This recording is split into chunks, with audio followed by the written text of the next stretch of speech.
Good morning students. आज हम लोग पढ़ने जा रहे हैं फूड फॉर एक्वेरियम फिशेस। तो हमने ये चैप्टर स्टार्ट किया था एक्वेरियम फैब्रिकेशन एंड मेंटेनेंस, उसमें का ही ये टॉपिक है, जिसमें हमने सबसे पहले एक्वेरियम के सेटअप के बारे में, किस तरह से एक्वेरियम प्रिपेयर करते हैं वो हमने पढ़ा। उसके बाद हमने पढ़ा कि सेटिंग कैसी रहती है एक्वेरियम की, क्या क्या लगाना पड़ता है। उसके बाद हमने पढ़ा मेंटेनेंस कैसा है एक्वेरियम का। अभी हम लोग पढ़ रहे हैं फूड फॉर एक्वेरियम फिश। अभी एक्वेरियम फिशेस को फूड किस तरह के दिए जा सकते हैं उसके बारे में हम लोग ये टॉपिक में आज पढ़ने वाले हैं। Food for aquarium fish. Aquarium fishes are fed with live food as well as dried food. तो एक्वेरियम फिशेस जो होती है उनको हम लोग लाइव फूड भी दे सकते हैं और ड्राइड फूड भी दे सकते हैं। तो देखते हैं सबसे पहले लाइव फूड का। Live food of aquarium fishes consist of tubifax worm, mosquito larvae, plankton.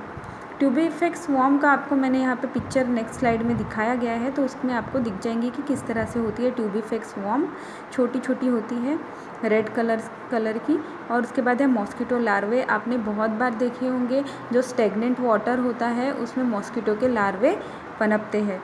उसके बाद है प्लैंकटन के बारे में भी हमने पढ़ा है। जो माइक्रोस्कोपिक ऑर्गेनिज्म होते हैं उनको प्लैंकटन कहते हैं, जो कि जू प्लैंकटन हो सकते हैं या फिर फाइटोप्लैंकटन भी हो सकते हैं।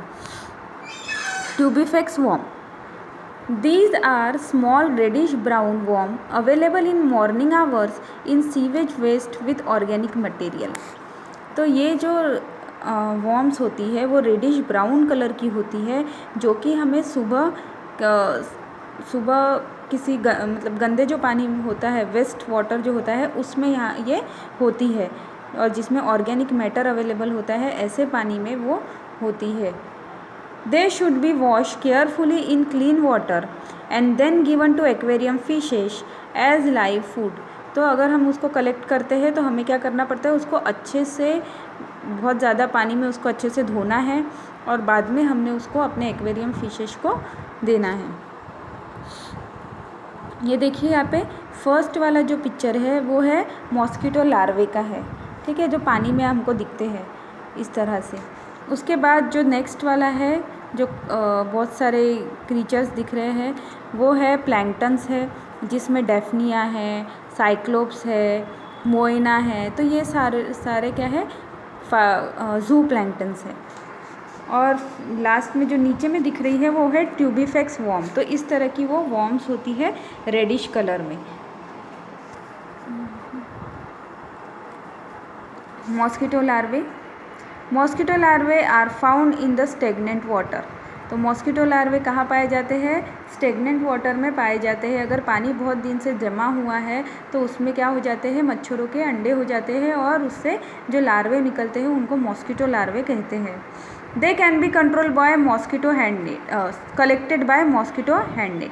तो उनको कलेक्ट कैसे किया जा सकता है, मॉस्किटो हैंडनेट आती है, एक बहुत ही बारीक नेट होती है, उससे हम लोग कलेक्ट कर सकते हैं। Before giving to aquarium fishes they should be wash thoroughly.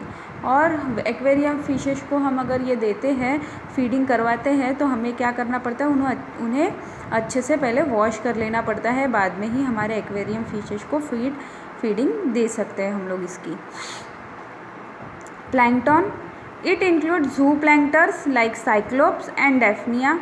Planktons में जो फिशेस जिनके ऊपर फीड करती है वो जू प्लैंक्टर्स होते हैं, साइक्लोप्स और daphnia. They are cyclops, they are obtained from stagnant water or can be cultivated in cemented tank by adding cow dung in water. It is given as live food to aquarium fishes. तो ये जो होते हैं cyclops बहुत ही microscopic होते हैं, जो हम नहीं देख पाते हैं।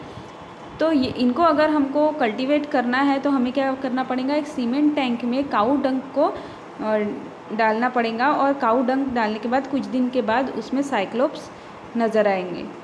It is given as live food to aquarium fish. तो ये हम हमारे एक्वेरियम फिश को एज ए लाइव फूड हम लोग दे सकते हैं। उसके बाद है डेफनिया, जिनको फ्रेश वाटर फ्लीज भी कहा जाता है। They are found in stagnant fresh water. ये जो डेफनिया होते हैं ये स्टेगनेंट वाटर, बट कैसा, फ्रेश वाटर जो होता है उसमें ही पाए जाते हैं। They are given as live food to all developing stages adult fishes. और ये हम कोई भी डेवलपिंग स्टेज में हो फिश, उनको हम लोग ये इसका फीडिंग करवा सकते हैं। Daphnia can be cultivated in cement tank by adding cow dung in water. Daphnia को भी अगर हमको कल्टीवेट करना है तो हमें सीमेंट टैंक में क्या ऐड करना पड़ेगा, काऊ डंग ऐड करना पड़ेगा, और कुछ दिन के बाद उनकी ग्रोथ वहाँ पे होने लगेगी। Earthworm. The earthworm is one of the best of all foods for aquarium fishes. तो अर्थवॉर्म को बोला गया है कि ये बेस्ट फूड है फिशेस के लिए, हमारे एक्वेरियम फिशेस के लिए। It has slightly laxative properties and readily eaten by all fishes. तो ये जो होती है अर्थवॉर्म, इनमें लेग्जेटिव प्रॉपर्टीज़ होती है, मीन्स जो स्टूल होता है तो उसको जल्दी से रिलीज़ करने में मदद होता है। तो ये लेग्जेटिव प्रॉपर्टीज़ होती है उसमें, और जो हमारी फिशेस होती है ये आसानी से वो खा लेती है। It may be obtain at all times of the year. साल में कभी भी हमको ये मिल जाते हैं, कोई प्रॉब्लम नहीं होती। तो ये अवेलेबल होते हैं throughout the year. Large size worm killed by dropping it into boiling water. अगर लार्ज साइज के वॉर्म्स हो अर्थवॉर्म, तो उनको हमको कैसे किल करना है, उनको बॉइलिंग वाटर में ड्रॉप करके हम लोग उनको किल कर सकते हैं। Then they are cut into suitable size and given to fishes. उसके बाद हमने क्या करना है, अर्थवॉर्म को कट करना है छोटे छोटे पीसेस में, और वो हम फिर बाद में फिशेस को दे सकते हैं। Small pink and red worm found on lawns are best. तो स्मॉल जो अर्थवॉर्म्स होती है जो कि पिंक और रेडिश कलर की होती है, ऐसी वॉर्म्स हमको कहाँ पे मिलती है, लॉन्स जो होते हैं उसके ऊपर पाई जाती है। Earthworms obtained from compost and heavily manured soil should not be given to fishes.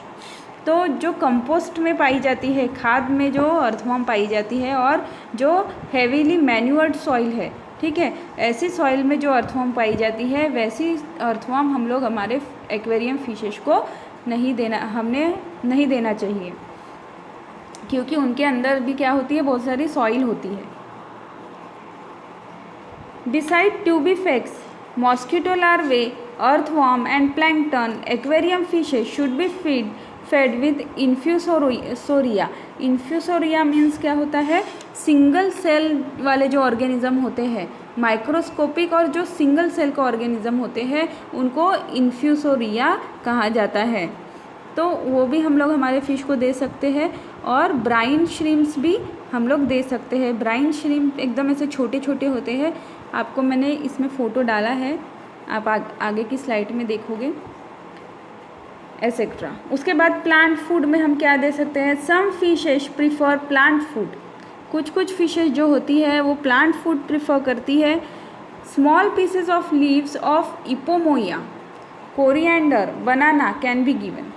तो इपोमोया, ये देखो यहाँ पे प्लांट मैंने दिया है, वो प्लांट की जो लीव्स है, ये इपोमोया का प्लांट है जिसकी लीव्स हम लोग क्रश करके अपने फिशेस को दे सकते हैं। उसके बाद कोरिएंडर दे सकते हैं, कोरिएंडर आपको पता ही होगा। बनाना की लीव्स दे सकते हैं, ठीक है। ये सब हम लोग प्लांट फूड में अपने फिशेस को दे सकते हैं। और यहाँ पे जो फर्स्ट पिक्चर है वो है अर्थवॉर्म्स का, ये अर्थवॉर्म्स का पिक्चर है, और ये है इपोमोया के पेड़ का, पौधे का। ड्राइड फूड, अभी हमने पढ़ा लाइव फूड के बारे में, अभी हम लोग पढ़ रहे हैं ड्राइड फूड के बारे में, जो कि पैकिंग में भी आता है और हम लोग भी बना सकते हैं। Variety of dried foods available in market. Best food is a mixture of many ingredients like protein, mineral, fats and carbohydrate excluding fats because fishes can not digest fats. तो मार्केट में तो वैरायटी है बहुत सारी dried foods की, हम अगर कोई भी टाइप का लेने जाएंगे तो हमें मिल जाएगा मार्केट में। बट बेस्ट फूड क्या होता है कि हम लोग मिक्सचर बनाए किसका, जैसे जिनमें प्रोटीन हो, मिनरल्स हो, फैट्स हो और कार्बोहाइड्रेट हो, ऐसा कार्बोहाइड्रेट हो जिनमें फैट ना हो। तो ये उनको डाइजेस्ट करने के लिए बहुत अच्छा फूड होता है। और विदाउट फैट फूड क्यों बोल रहे हैं हम लोग, क्योंकि फूड फैट डाइजेस्ट नहीं कर पाती है। इसीलिए हमको जो बनाना है मिक्सचर, वो कौन सा बनाना है, ऐसे इंग्रेडिएंट जिसमें प्रोटीन हो, मिनरल्स हो और कार्बोहाइड्रेट हो। A very good food for all round purpose may be made by mixing together। तो देखो हम लोग बहुत अच्छा फूड बना सकते हैं, उसका यहाँ पे इंग्रेडिएंट्स हमको दिए गए हैं किस तरह से हम लोग बना सकते हैं। 1 cup of each of dried and pulverised code fish. तो 1 कप हमको क्या लेना है, ड्राइड या फिर पल्वराइज्ड कॉड फिश लेना है, ठीक है, मतलब बारीक की हुई cod fish. Shrimp, daphnia, spinach and whole meal flour. 2 teaspoon of agar agar, ये जेल होता है, and 1 precipitated chalk. Precipitated chalk means calcium carbonate जो जिसमें होता है, ठीक है, ऐसा चॉक हमको लेना है जिसमें कैल्शियम कार्बोनेट होता है।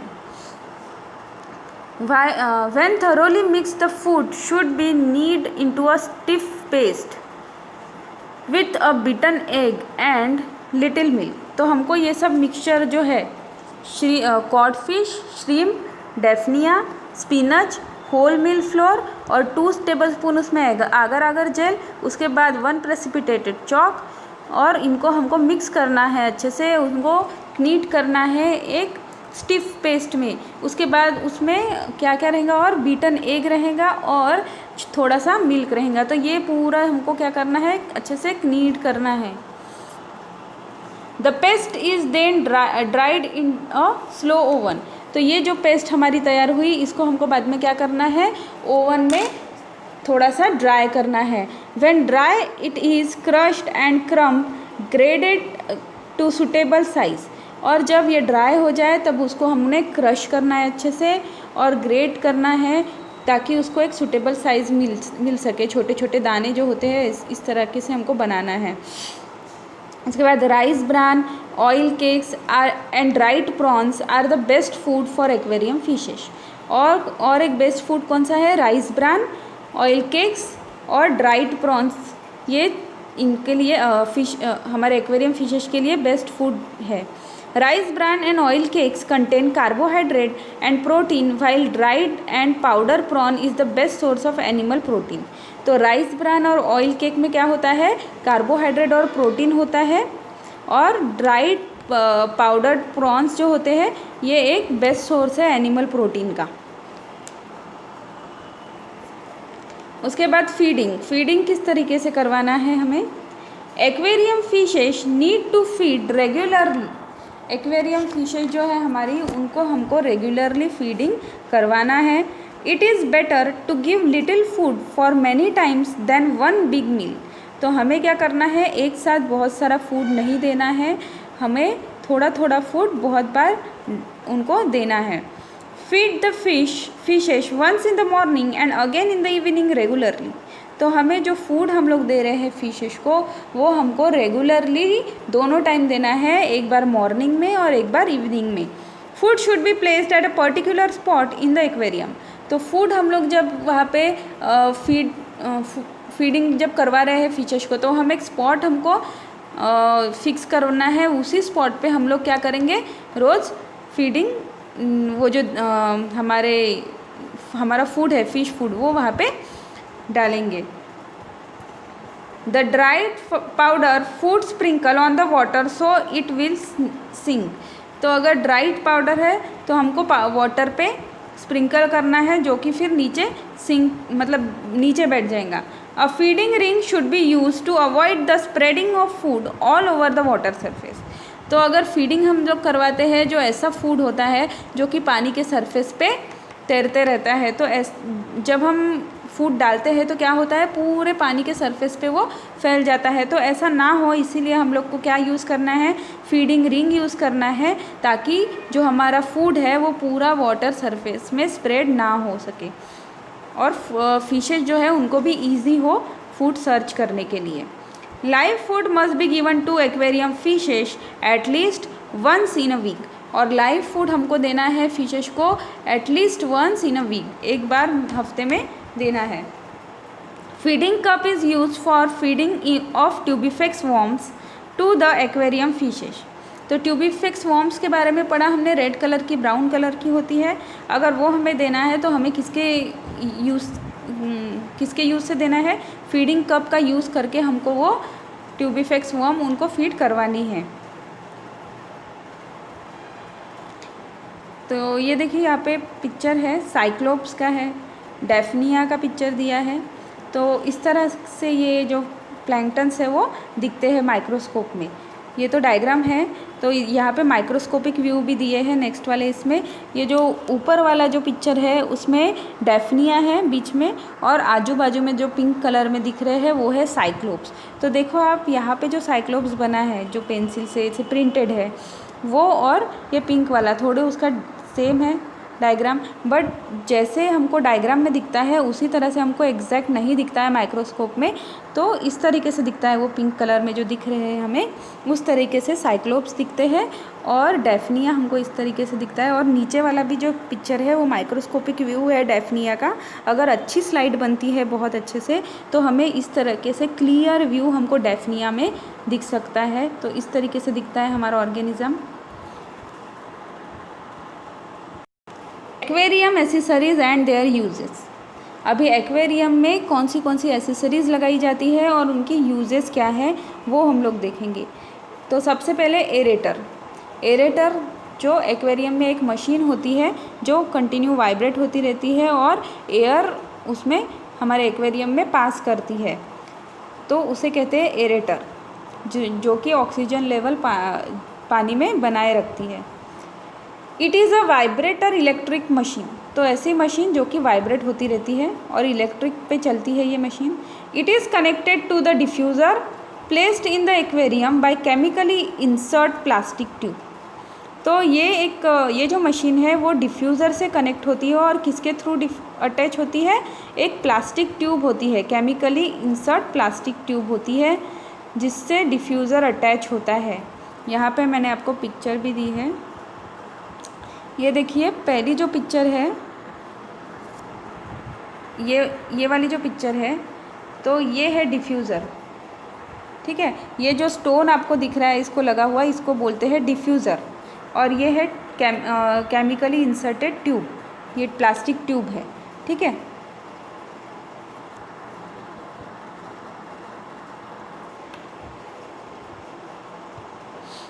It is used to pump air into the aquarium to maintain level of oxygen content of water। तो एरेटर जो होता है उससे क्या होती है, एयर पास होती है जो कि हमारे एक्वेरियम में ऑक्सीजन लेवल बनाए रखती है। It circulate water from bottom to surface and surface to bottom. तो वाटर कैसे सर्कुलेट होता है, बॉटम से सरफेस की तरफ और सरफेस से बॉटम की तरफ, मीन्स पूरा वाटर जो है मूव करते रहता है एक्वेरियम में। And helps to release toxic gases in the atmosphere. और जो भी टॉक्सिक गैसेस होती है एक्वेरियम में से वो एटमॉस्फेयर में छोड़ी जाती है। It also cools the water, और पानी को ठंडा बना के रखने का काम भी एरेटर करता है। डिफ्यूज़र स्टोन, अब भी जो मैंने आपको बताया डिफ्यूज़र स्टोन जो पानी के अंदर हवा छोड़ते रहता है, जो कि ट्यूब से अटैच होता है, तो वो होता है, वो पोरस स्टोन होता है जिसको डिफ्यूज़र स्टोन बोलते हैं। It is porous stone means उसमें बहुत सारे छेद होते हैं, और porous material fix at the end of the air tube, जो कि एयर ट्यूब, जो प्लास्टिक वाली एयर ट्यूब होती है उसके एंड में फिक्स किया जाता है, उसे डिफ्यूज़र स्टोन कहते हैं। It helps to diffuse more air in the aquarium. तो ज़्यादा से ज़्यादा एयर डिफ्यूज़ करने का काम ये करता है एक्वेरियम में। उसके बाद है plankton net, a very fine meshed conical net use for collection of plankton from water body. तो वेरी फाइन मेश्ड होती है, मीन्स बहुत बारीक इसके छेद होते हैं, और उसका शेप होता है कोनिकल, जो कि प्लैंकटन को कलेक्ट करने के लिए यूज़ की जाती है। तो मैं आपको पिक्चर दिखाती हूँ इसका, देखिए ये है प्लैंकटॉनिक नेट। तो ये कोनिकल शेप है इसका, इस तरीके से। उसके बाद है फीडिंग कप।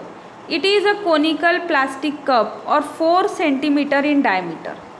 तो ये जो फीडिंग कप होता है ये कोनिकल शेप का होता है, जो प्लास्टिक का बना होता है, और उसका जो डायमीटर होता है वो कितना होता है, 4 सेंटीमीटर का डायमीटर होता है। तो ये देखिए, ये है फीडिंग कप, ये वाला फीडिंग कप है जिसमें हम लोग ने ट्यूबिफेक्स वॉर्म यहाँ पे डाली है। देखो रेड रेड दिख रहा है, और जो उसमें जो छेद होते हैं उसमें से जो वर्म्स है वो बाहर निकलती है और फिश फिर उन पे फीड करती है। और ये है हमारी एक्वेरियम नेट, मतलब फिशेस को बाहर निकालने के लिए ये काम आती है। उसके बाद हम लोग आगे पढ़ेंगे और साइफोन ट्यूब के बारे में, इसके बाद ही हम लोग पढ़ेंगे साइफोन ट्यूब, जो कि पानी निकलने के काम आती है। रबर ट्यूब होती है जो पानी निकालने के काम में आती है। तो ये हो गया डिफ्यूज़र स्टोन, ये हो गई प्लैंकटन नेट, ये हो गया फीडिंग कप, ये है एक्वेरियम नेट, और ये है साइफोन ट्यूब। इट हैज़, हम फीडिंग कप के बारे में ही पढ़ रहे हैं। It has numerous tiny holes, जो हमारे फीडिंग कप होते हैं उसमें बहुत सारे छोटे छोटे होल्स होते हैं। It is use for feeding of tubifex worms to the aquarium fish. और ट्यूबिफिक्स वॉर्म्स अगर हमको देनी है हमारे एक्वेरियम फिशेस को, तो वो फीड करवाने के काम में आते हैं। Large number of tubifex worms are keeped inside the cup. तो बहुत सारे हम नंबर में ट्यूबिफिक्स वॉर्म उसमें रख सकते हैं। These worms wriggles one by one through holes and drop into the water where they are consumed by fishes। एक के बाद एक वो जो होल्स होते हैं उनमें से पानी के अंदर ड्रॉप बाय ड्रॉप गिरती है, और उसके कारण क्या है, फिश उन पे फीड कर पाती है। उसके बाद है साइफन ट्यूब। अभी मैंने आपको बताया स्लाइड में पीछे फ़ोटो उसका। तो it is a rubber tube of suitable length, ठीक है, किसी एक सुटेबल लेंथ का एक रबर ट्यूब होता है।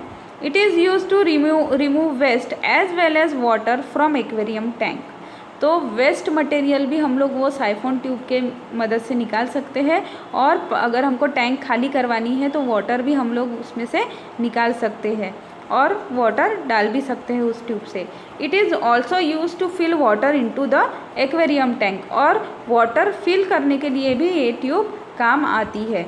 तो इस तरीके से ये साइफोन ट्यूब होती है, देख रहे हो आप, पिक्चर में दिखाया गया है। उसके बाद है एक्वेरियम नेट। एक्वेरियम नेट भी मैंने आपको दिखाई है, जो ग्रीन कलर की है यहाँ पे, छोटी सी, जो फिशेस को एक्वेरियम टैंक से बाहर निकालने में काम आती है। तो aquarium net, it is a hand net square in shape, ठीक है, ये एक हैंड नेट होती है, हाथ से ही हम इसको ऑपरेट करते हैं, और इसका शेप स्क्वायर शेप होता है। It is use to take out fishes from aquarium tank. तो अगर हमको एक्वेरियम टैंक से फिशेस निकालनी है तो हम लोग इस नेट का यूज़ कर सकते हैं। उसके बाद रेज़र। रेज़र एक सिंपल जो रेज़र होता है, ब्लेड हमने देखा होगा हमारे घर पे भी, उस रेज़र की यहाँ पे बात हो रही है। It is use to clean the aquarium glass. तो एक्वेरियम ग्लास को क्लीन करने के लिए उस रेज़र का यूज़ होता है, क्योंकि जो मतलब जब वो एक्वेरियम ग्लास जब ख़राब हो जाता है तो वो रेज़र के यूज़ से ही अच्छे से क्लीन हो पाता है। उसके बाद feeding ring. It is a circular floating tube of polythene. It is used for feeding fishes with powder food. तो ये फीडिंग रिंग जो होती है वो सर्क्यूलर होती है, स्क्वायर में भी होती है। तो फ्लोटिंग ट्यूब होती है जो कि प्लास्टिक की होती है, जो कि फ़िश को फीड करवाने के लिए काम आती है। जैसे पाउडर फूड अगर हम दे रहे हैं, तो पाउडर फूड अगर हम देते हैं तो क्या होता है, सरफेस जो होता है पानी का वो उस पूरे सरफेस पे स्प्रेड हो जाता है। तो ऐसा ना हो, इसीलिए हम लोग ये फीडिंग रिंग का यूज़ करते हैं। Dry powder food is sprinkled with in the ring. और जो ड्राई पाउडर फूड होता है जो वो रिंग के अंदर स्प्रिंकल किया जाता है, ताकि वो उतने ही एरिया में रहे, पूरे वाटर सरफेस पे ना फैले, इसीलिए। उसके बाद है thermometer. It is fix in the aquarium. It is use to measure temperature. तो थर्मामीटर जो होता है वो एक्वेरियम में फ़िक्स कर दिया जाता है ताकि अगर कुछ फ्लक्चुएशंस हो टेम्परेचर में तो वो हमें जल्दी से पता चले, और टेम्परेचर मेजर करने के लिए भी यूज़ किया जाता है। उसके बाद lead, a glass lead of suitable size is kept on aquarium tank. तो ग्लास लीड जो एक सूटेबल साइज़ की उस एक्वेरियम पे जो बैठ सके उस साइज़ की एक ग्लास लीड होती है जो कि एक्वेरियम टैंक को ढकने के लिए काम आती है। It protect aquarium from dust and domestic animal. तो ये जो लीड होती है उसके कारण क्या होता है, हमारा जो एक्वेरियम है वो डस्ट फ्री रहता है और जो डोमेस्टिक एनिमल है उनसे भी उनका प्रोटेक्शन होता है। Excess feeding and disturbing of fishes is prevented. तो ज़्यादा फीडिंग भी इसके कारण नहीं होती है और फिश को कोई डिस्टर्बेंस नहीं होता है। It prevent fishes from jumping out of aquarium. तो फिशेज को बाहर एक्वेरियम के बाहर जंप करने से प्रिवेंट करता है ये लीड। उसके बाद यहाँ पे देखो एरेटर का फ़ोटो दिया है। यहाँ पे इस तरह का एरेटर होता है, हमने जो सबसे पहले पढ़े। और ये वाली जो स्लाइड है इसमें मैंने आपको फीडिंग रिंग का पिक्चर दिखाया गया है जो कि सर्कल शेप में है एक, और एक है स्क्वायर शेप में। तो इस तरीके से हमारे जो एक्वेरियम होता है उसमें ये रिंग प्लेस की जाती है। और जब हम लोग उसमें फूड डालते हैं, उसमें देखो आपको फूड भी दिख रहा है फिश का, तो जब हम फूड डालते हैं तो पूरे सरफेस में वो नहीं फैलता है, उतने ही रिंग में उतने ही एरिया में वो रहता है। तो इस तरीके की होती है फीडिंग रिंग। उसके बाद जो सेकंड पिक्चर आपको है वो है एरेटर का। इस तरह की मशीन होती है और देखो यहाँ पे एक छोटा सा वाइट ये दिख रहा है, ये जो है यहाँ पे हम लोग उस ट्यूब को अटैच करते हैं इस तरीके से, और फिर वो एक्वेरियम में जाके यहाँ पे डिफ्यूजन पाइप होता है, ऐसे लंबा ट्यूब होता है और यहाँ पे डिफ्यूजन स्टोन लगा होता है, और जो कि ये डिफ्यूजन स्टोन जो होता है वो पानी के अंदर होता है। और ये जो प्लग है वो हम लोग हमारे सॉकेट में लगा देते हैं, उसके बाद ये पंपिंग करना चालू कर देता है। और यहाँ पे फीडिंग कप भी दिया है। तो फीडिंग कप है, ये छोटा साइज़ में होता है, प्लास्टिक का होता है, इस तरीके से होता है। तो आपको सारे इक्विपमेंट मैंने आज यहाँ पे दिखाए हैं और ये हमारा टॉपिक यहाँ पे ख़त्म होता है। अभी इस चैप्टर का एकदम ही थोड़ा सा पार्ट बचा हुआ है जो कि हम नेक्स्ट इसमें कंप्लीट कर देंगे, और ये जो चैप्टर है ये कंप्लीट हो जाएगा। उसके बाद हम लोग नेक्स्ट चैप्टर स्टार्ट करेंगे। ठीक है स्टूडेंट, थैंक यू स्टूडेंट्स।